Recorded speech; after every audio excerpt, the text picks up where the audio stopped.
Disponible sur la plateforme STARZPLAY, Shining Valley marque le grand retour de Courtney Cox dans une série. Au programme, une maison hantée, des esprits et une auteure de romans érotiques possédés.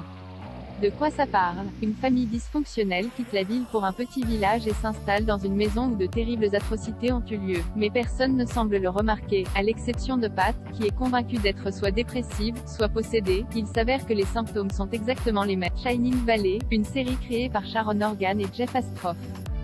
C'est avec qui, inutile de la présenter, Courtney Cox, star de la série Friends, fait son retour sur le petit écran avec Shining Valley. C'est son premier grand rôle dans une série depuis l'arrêt de Cougarton, en 2015. Elle donne la réplique à Greg Kinnear, qui joue son mari. L'acteur, dont la carrière s'étend principalement au cinéma, est apparu dans Little Miss Sunshine ou Pour le pire et pour le meilleur avec Jack Nicholson.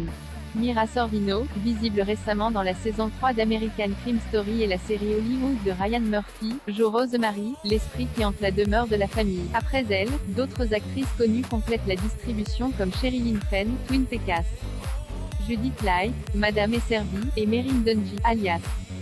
Ça vaut le coup d'œil? Comme toutes les bonnes vieilles histoires de fantômes, Shining Valley commence par l'arrivée d'une famille dans une maison victorienne. La formule est bien connue, mais prend une autre tournure grâce à un savoureux mélange d'horreur et de comédie. Dès les premières minutes, le téléspectateur découvre une héroïne peu commune.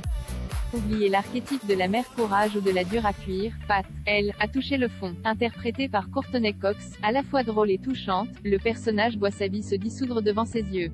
Son mariage explose, ses enfants l'ignorent et pour finir, elle n'a plus d'imagination. Auteure de romans érotiques à succès, la série emploie le terme amusant de lady porn, elle est incapable d'écrire une ligne de plus.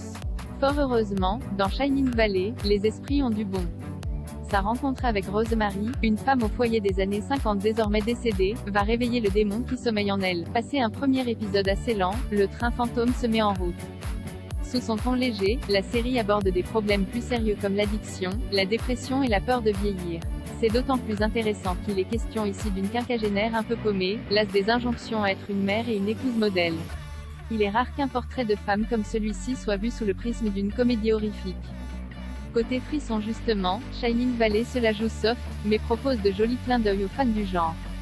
Shining évidemment, La Malédiction, Rosemary's Baby, L'Exorciste. Tous les plus grands classiques de l'horreur sont présents, d'une manière ou d'une autre, dans la série. Des hommages qui devraient également parler aux amateurs de l'anthologie American Horror Story. Shining Valley ne révolutionne pas le concept de la maison hantée, mais s'aventure suffisamment vers d'autres chemins pour déjouer quelques clichés et offrir un bon moment à son public. Les 2 premiers épisodes de Shining Valley sont disponibles sur STARZPLAY.